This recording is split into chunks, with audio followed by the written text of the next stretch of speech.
अस्सलाम वालेकुम viewers, welcome back to my YouTube channel daily tips with Asma. आज के इस वीडियो में हम आपको बताएंगे जुनैद नाम का मतलब क्या है। जुनैद नाम का शुमार लड़कों के नामों में होता है। जुनैद एक इस्लामी नाम है। जुनैद नाम की इब्तदाई तारीख अरबी ज़ुबान से निकलती है। जुनैद नाम के अफराद के लिए खुशकिस्मत नंबर 4 माना जाता है।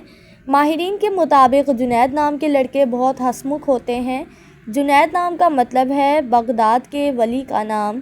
जुनैद नाम के लड़कों के लिए खुशकिस्मत दिनों में एतवार और मंगल का दिन शामिल है। जुनैद नाम के अफराद के लिए मुवाफिक रंगों में सुर्ख जंगनुमा हल्का सब्ज़ रंग शामिल है। जुनैद नाम के अफराद के लिए मुवाफिक पत्थरों में पुखराज पत्थर शामिल है। खुशकिस्मती वाली धातों में हिस्सों के हिसाब से तांबा शामिल है। फ्रेंड्स, अगर आप अपने नाम का मतलब जानना चाहते हैं तो कमेंट बॉक्स में अपना नाम लिखें।